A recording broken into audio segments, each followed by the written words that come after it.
When I bought my property on the edge of town, I never thought I'd have to deal with HOA drama. That's the thing about living just outside the city limits. You think you're safe from all the neighborhood politics, the constant letters in the mail about your grass being an inch too long, or someone telling you where to park your own truck. I specifically chose my house because it wasn't in an HOA. It sat on 2 acres of land, had a wraparound porch, and a little shed in the back that I turned into a workshop. The nearest subdivision with an HOA was a mile away. That meant I had privacy, freedom, and no one breathing down my neck about what color my shutters were. For a while, everything was perfect. I'd spend my morning sipping coffee on the porch, looking out at the tree line, and listening to the sound of the creek that cut through the edge of my property. It was the kind of peace I had worked for years to earn.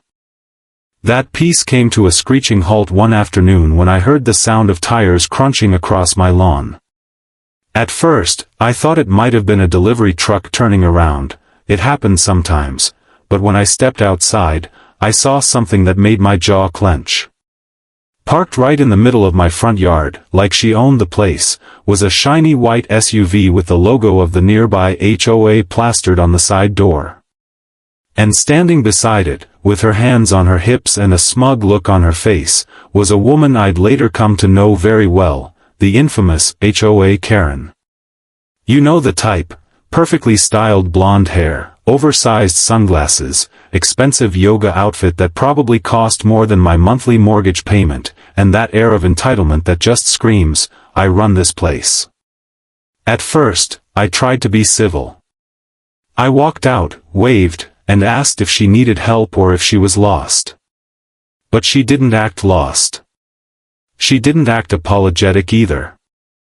In fact, she looked right at me like I was the one in the wrong for daring to question why she was parked in my yard. She said something about needing to check the drainage easement and that she was authorized by the HOA to be there. That was my first clue that this lady had absolutely no idea what kind of land she was standing on.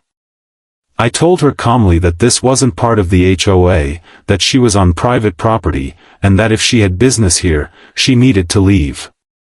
Her response?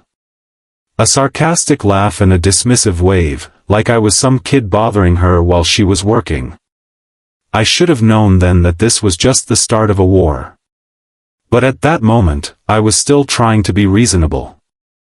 I pointed out the property line, even walked her over to the little survey marker that was still in place from when I bought the house. She didn't care. She said something like, "Well, this is within the subdivision's jurisdiction, so we'll be using it for overflow parking this weekend. You might want to move anything valuable out of the way." And then she just got back in her car, left it running in my grass, and started making a phone call, right there, like I didn't exist. I felt my blood pressure rise. I'm a pretty laid-back guy, but I'm not the kind of man who just lets people walk all over me, especially not on my own property. I told her flat out, "No, you won't be using this land for anything. This is my yard, not your subdivision's overflow lot. Get your car off my grass before I call the sheriff." That's when her smugness turned into that classic HOA Karen outrage. She slammed her phone shut, stomped toward me, and got right up in my face about how I was being unneighborly and obstructing HOA operations. She actually said she had the authority to tow my own truck if it was in violation. I almost laughed. I told her good luck with that, she'd have to call the county sheriff before she'd ever tow anything from this property. After about 10 minutes of back and forth, she finally peeled out of my yard, throwing dirt everywhere as she went. I thought maybe that would be the end of it, maybe she'd realize she had no legal leg to stand on and leave me alone. But I underestimated just how petty she could be. 2 days later, I woke up to find 3 HOA board members standing at the edge of my property, pointing at things and taking pictures.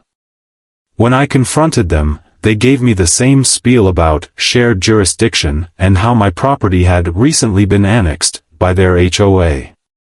That was news to me, and news to the county too, as I later found out. Apparently, the HOA had petitioned to expand their jurisdiction, but the county had denied it months ago. My land wasn't theirs. In fact, a new county ordinance had officially classified my property as protected open space because of the creek that ran through it. That meant not only was it not under HOA control, but it was now under direct county supervision. When I found that out, I knew I had leverage. But I decided to wait before pulling out the big guns. Instead, I documented everything, every time they stepped foot on my property, every picture they took, every note they left in my mailbox about compliance. I even installed a couple of trail cams to catch them in the act. By the end of the week, I had hours of footage of HOA board members trespassing, measuring things, and one even trying to stake a sign in my yard about no parking except for HOA members. I took all of it straight to the county office. The county official I spoke with nearly spit out his coffee when I showed him the footage. He said not only were they trespassing, but they were in violation of several county codes, including disturbing protected land. He offered to send a formal notice to the HOA, which I happily agreed to. And that, right there, is where the tables started to turn. The county's notice went out the very next morning. It wasn't just a simple letter, it was an official, certified document that spelled out, in no uncertain terms, that my property was not under HOA control, that it was legally protected by the county, and that any further intrusion by the HOA or its members would be considered trespassing and subject to fines. They even attached a little map highlighting the boundaries in bright yellow. I taped a copy of that letter right to my mailbox just to make sure nobody could claim ignorance. You'd think that would have been the end of it. You'd think a reasonable person would back off after getting a warning like that from the county. But Karen? She doubled down. That's the thing about people like her, they don't respond to logic, and they sure don't respond to authority unless it's their own. Later that same afternoon, I saw her SUV back in my driveway. Only this time, she didn't come alone. She brought 3 more HOA board members, a folding table, and a box of paperwork. They set up right in the corner of my yard, on the grass, and started holding what looked like an official HOA meeting. I stood there in disbelief for a good minute, just watching them, trying to process the audacity. These people had been told in writing by the county to stay off my property, and here they were acting like it was their personal conference room. I grabbed my phone, turned on the camera, and walked right up to them. I stayed calm, no yelling, no cussing, just documenting everything. Just so you're all aware, I said, holding up the phone, you're trespassing. The county sent you a notice yesterday. You are not allowed to be here. I suggest you pack this up and leave. Karen barely glanced at me. This is an HOA-sanctioned emergency meeting, she said like that meant something to me. We're discussing drainage issues that affect the entire subdivision, including your property. That was the moment I decided I wasn't going to be nice anymore. I pulled out a copy of the county notice from my pocket, I'd been keeping it with me just in case, and I held it right in front of her face. This is the only authority that matters, I told her. You have no jurisdiction here. Leave, or the sheriff will be here in 10 minutes. One of the other board members, a guy with a clipboard and a nervous smile, looked like he wanted to leave, but Karen just crossed her arms and told me to go ahead and call. So I did. I put the sheriff's department on speakerphone right there in front of them and reported an active trespassing situation. When the deputies showed up, you should have seen the look on their faces when they realized they were walking into a neighborhood drama. But to their credit, they didn't waste any time. They checked the county records, confirmed my property status, and then told the HOA board to pack it up and leave immediately. Karen tried arguing with them, saying that the HOA charter gave them easement rights, but the deputies shut her down cold. They told her that the only easement on my land was for county maintenance of the creek, not for HOA use, and that if she or anyone from the HOA came back without my permission, they'd be cited. Watching them load up their folding table and storm off was one of the most satisfying moments of my life. I thought maybe, just maybe, that would finally put an end to it. But if there's one thing I've learned, it's that HOA Karen doesn't quit, she escalates. A week later, I came home from work to find a flyer taped to my front gate. It was a notice for a mandatory HOA community vote about whether my property should be annexed into the subdivision. I couldn't believe it. After everything, after the county notice, after the sheriff's warning, they were still trying to pull me into their little kingdom.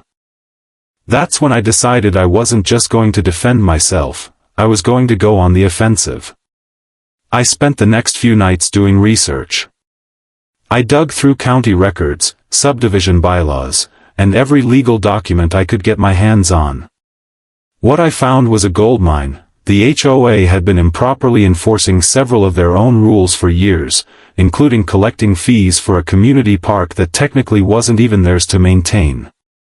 They had been using that money for administrative expenses, which was a nice way of saying they were funneling HOA dues into pet projects and maybe even their own pockets.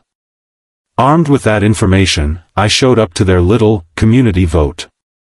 I wasn't technically part of the HOA, but the meeting was open to the public, so I walked right in and sat down in the front row. You could feel the tension when I walked through the door. Karen's smile froze, and the room went dead quiet. When it came time for them to present their case for annexing my property, Karen stood up with her usual air of superiority and started talking about neighborhood unity and shared responsibility. She claimed that my land was neglected and that bringing it into the HOA would protect property values. That was my cue.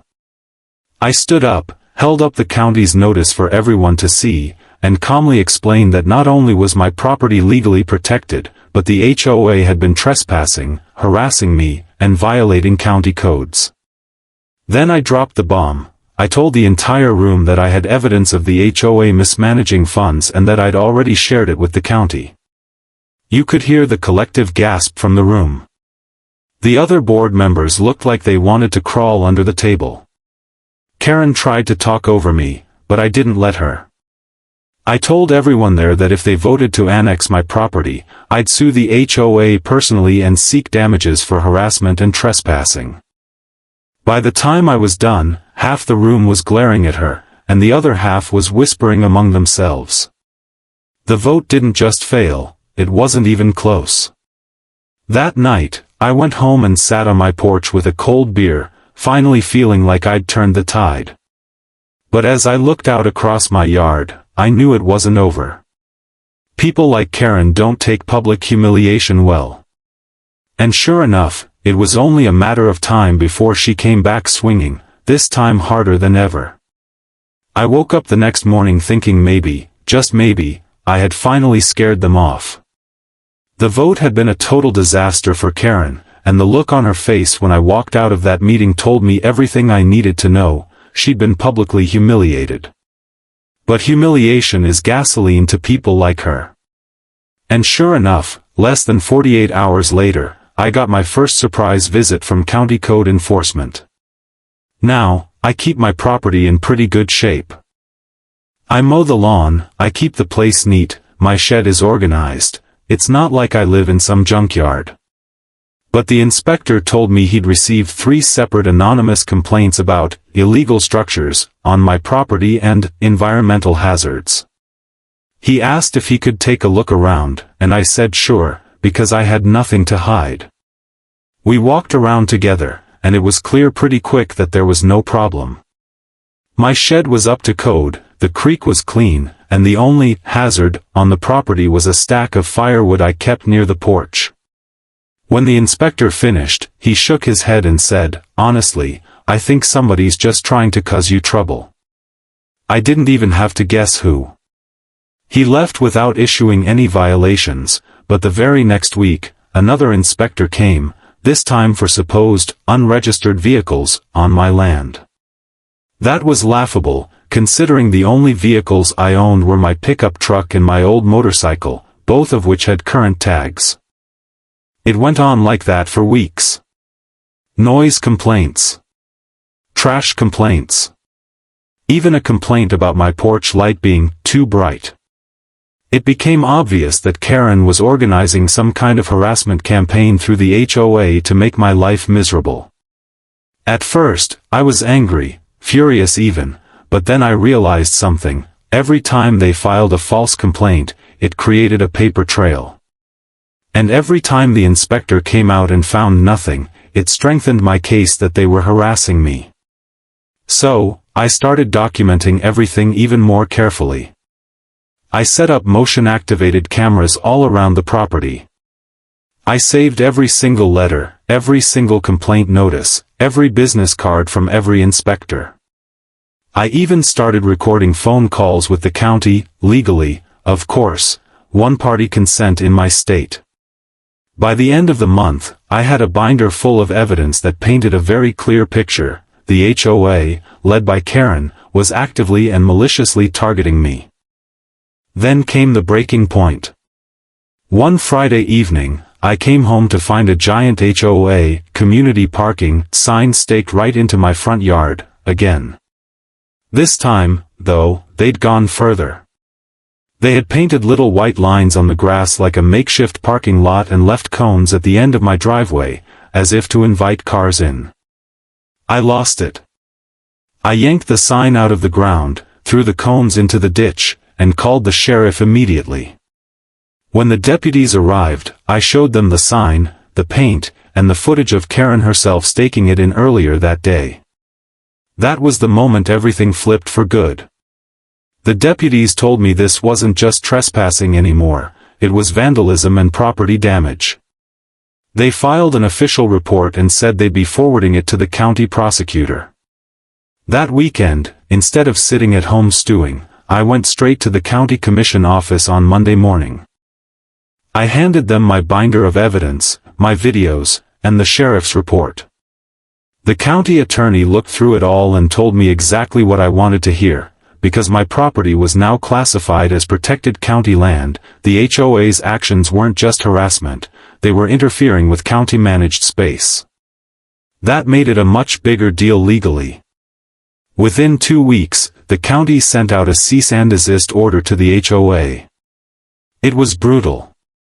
It didn't just tell them to stay off my property, it barred them from conducting any HOA-related business within 100 feet of my property line.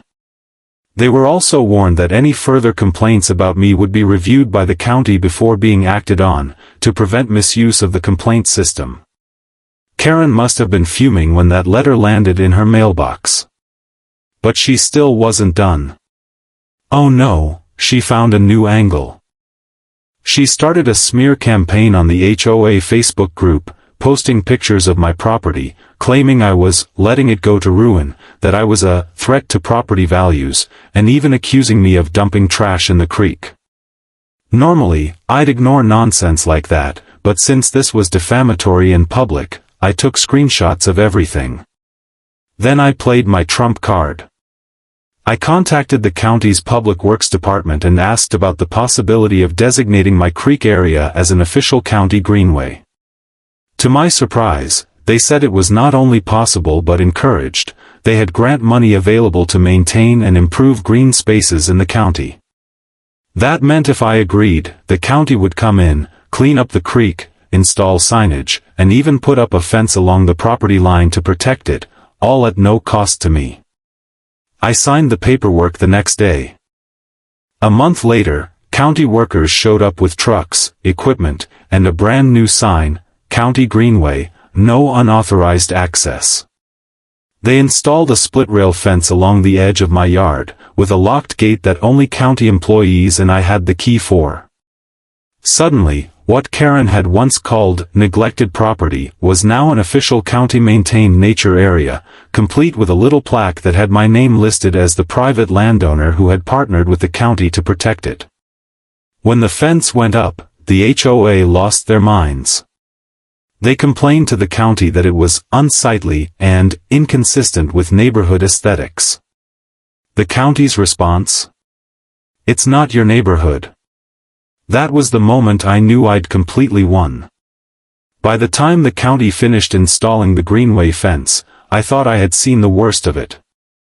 Karen had been humiliated at the vote, shut down by the sheriff, slapped with a cease and desist order, and outmaneuvered by the county's greenway program. Any rational person would have licked their wounds and moved on with their life. But rational was never a word I'd use to describe her. She wasn't done. In fact, she was just getting desperate. A few weeks later, I received a thick envelope in the mail. At first, I thought it might be another county notice, but when I opened it, my stomach dropped for a second. It was a legal filing. The HOA, led by Karen as the president, was suing me. The claim? Interference with community easements, public nuisance, and defamation of character. I sat at my kitchen table laughing so hard I nearly spilled my coffee. They were seriously suing me for defending my own property, when they were the ones trespassing and vandalizing? But as funny as it was, I knew I couldn't just ignore it. I called a buddy of mine who worked as a paralegal and asked for a referral to a good property attorney. Within a couple of days, I had an attorney on retainer and we were going through the case line by line. He nearly laughed himself out of his chair when he saw their complaint. "This is weak," he said. "They don't have a case. If anything, you could countersue and win damages." And that's exactly what we did. We filed a countersuit for trespassing, harassment, and intentional infliction of emotional distress. We attached all my evidence, the videos, the sheriff's reports, the county notices, even the screenshots from their Facebook smear campaign. My attorney told me we had them dead to rights. When the first court hearing rolled around, I made sure to show up early, dressed in a clean button-down shirt and jeans. I wasn't there to play games. I wanted the judge to see I was just a regular guy defending what was his.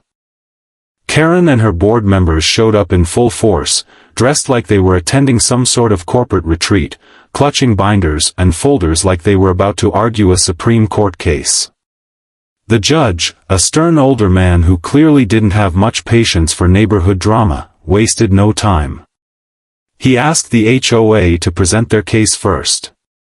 Karen stood up and launched into a long speech about how my property was an eyesore, how my refusal to cooperate had caused division in the community, and how the HOA had a duty to maintain harmony which justified their actions.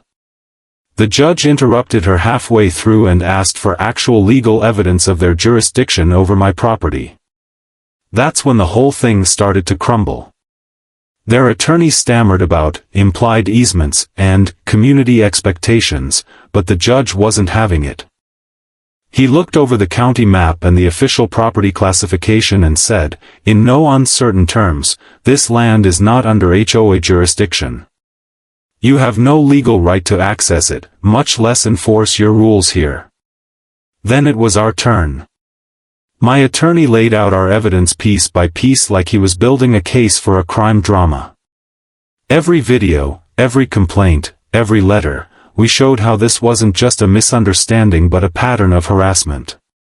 When we played the footage of Karen staking the parking sign into my yard, I saw the judge's eyebrows go up. By the time we got to the sheriff's incident reports and the county's cease and desist order, the case was essentially over. The judge didn't just dismiss their lawsuit, he granted my countersuit.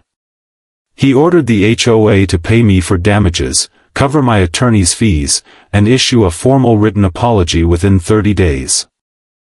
He also issued a court order barring them from entering or interfering with my property ever again, under penalty of contempt. The courtroom was dead silent when the judgment was read. Karen's face was redder than a stop sign. You could see the rage boiling off her, but there was nothing she could do. The other board members looked like they wanted to disappear. As we walked out of the courthouse, my attorney patted me on the back and said, "That's about as clean a victory as you can get." Over the next few weeks, the fallout was glorious. The HOA had to hold a special meeting to explain to its members why their dues were being used to pay me a settlement. I didn't attend, but several neighbors who weren't particularly fond of Karen came by later to tell me it was chaos. People were shouting, demanding she step down, asking where all the money had gone. Apparently, once my case blew open, other residents started digging into the HOA's finances and found even more questionable spending. Within a month, Karen resigned as president, citing personal reasons. The written apology I received was short, stiff, and clearly not something she wanted to write, but it didn't matter. I framed it and hung it in my workshop as a reminder. My attorney told me I could probably sue for even more damages if I wanted, but honestly, I was satisfied. I had my property back, my name cleared, and the HOA had been put in its place. What surprised me the most was how many of my neighbors reached out afterward to thank me. Some of them admitted they'd been dealing with Karen's overreach for years but had been too afraid to fight back. My case had given them the confidence to start challenging her nonsense too. For the first time since I bought the place, it felt like I was actually part of a community, just not the one Karen thought she controlled. Sitting on my porch one evening, watching the sun set over my now fenced property, I felt a sense of peace I hadn't felt in months. The constant tension was gone. The HOA couldn't touch me, the county was on my side, and Karen was out of power. It felt like winning a war, not just for me, but for everyone who'd ever been pushed around by a power-tripping HOA president. But just when I thought the chapter was finally closed, something happened that made the whole situation take one final, satisfying turn, and this time, it wasn't me taking action. About a month after the court case wrapped up and life finally felt normal again, I got a call from the county office. At first, I thought maybe they were just following up about the Greenway program, but the woman on the phone sounded almost excited. She told me the county had conducted a full audit of the HOA's activities after my complaint and lawsuit brought so many violations to light. Apparently, my case wasn't the only one. Multiple homeowners had stepped forward with their own evidence of harassment, illegal fines, and mismanagement of HOA funds. The audit uncovered a laundry list of violations: unauthorized fees, failure to maintain common areas despite collecting money for it, and even misuse of HOA funds for executive retreats, which everyone knew was just Karen and a few board members taking weekend trips on the HOA's dime. The county decided to hit them hard. They revoked some of the HOA's enforcement powers, required them to submit quarterly financial reports to the county for oversight, and even issued personal fines to Karen and a couple of board members for misappropriation of funds. I didn't think it could get any better than that, but it did. A few weeks later, I was sitting on my porch when a moving truck pulled into the subdivision. At first, I thought it was just a new neighbor, but then I saw Karen's SUV in the driveway with the back hatch open. She was moving out. I don't know if she was forced out by the HOA, embarrassed beyond recovery, or just ready to start over somewhere else, but seeing that truck was the most poetic ending I could have asked for. After she left, everything in the neighborhood changed. The new HOA president was actually reasonable. He stopped by my house one afternoon just to introduce himself and assure me that they had no intention of ever bothering me again. He even thanked me, said my case had been a wake-up call for the whole board. "You forced us to clean house," he admitted. "Honestly, the community's better for it." Meanwhile, the county Greenway project kept expanding. They installed a gravel walking path along the creek, added a couple of benches, and even put up a little information board about local wildlife. It became a popular spot for families to come and enjoy nature, and I didn't mind because the county maintained everything and kept it clean. Every so often, I'd see people out there walking their dogs or kids throwing rocks into the creek, and I felt proud knowing I had helped protect that space from being turned into some ugly overflow parking lot. The best part? Property values in the area actually went up after the Greenway was completed. The same thing Karen swore would hurt the neighborhood ended up benefiting everyone. A few neighbors even came over to shake my hand and thank me for standing my ground. Some of them told me stories about times Karen had fined them for ridiculous things: kids' toys left out overnight, flowers planted without approved colors, even one guy who got a letter because his holiday lights stayed up until January 2nd. They were relieved that someone had finally put a stop to her reign of petty tyranny. As for me, I settled back into my life with a sense of satisfaction I can't even describe. My mornings on the porch felt peaceful again. My workshop was full of half-finished projects instead of stacks of legal documents. The cameras stayed up, mostly for wildlife now instead of catching trespassers, and every time I walked past that framed HOA apology letter, I smiled. Looking back, I realized something important. This whole ordeal wasn't just about one HOA president parking in my yard. It was about standing up for myself, for my rights, and for the idea that nobody, not even a loud, overbearing HOA, gets to take away your peace of mind without a fight. It was exhausting, yes. There were days I felt like just giving in and letting them have their way. But if I had done that, I wouldn't have this life, this freedom, or this view of my land that I worked so hard to own. Now, when I see that white County Greenway sign with my name on it, I feel like I won something bigger than just a legal battle. I won back my autonomy. The HOA can hold all the meetings it wants, argue about grass height and mailbox colors until the cows come home, but they can't touch me anymore. And even if they tried, I know I'd be ready. Every so often, someone new moves into the neighborhood and hears about the guy who beat the HOA. They'll stop by, curious, and I'll tell them the story, about Karen's SUV in my yard, about the meetings, the court battle, the fence going up, and the way the whole thing ended with her packing up and leaving. It's almost become a local legend, and honestly, I don't mind being that guy. Because at the end of the day, this land is mine. I worked for it, I defended it, and I made sure it stayed free from the kind of nonsense that ruins good neighborhoods. And if I had to do it all over again, I wouldn't change a single thing.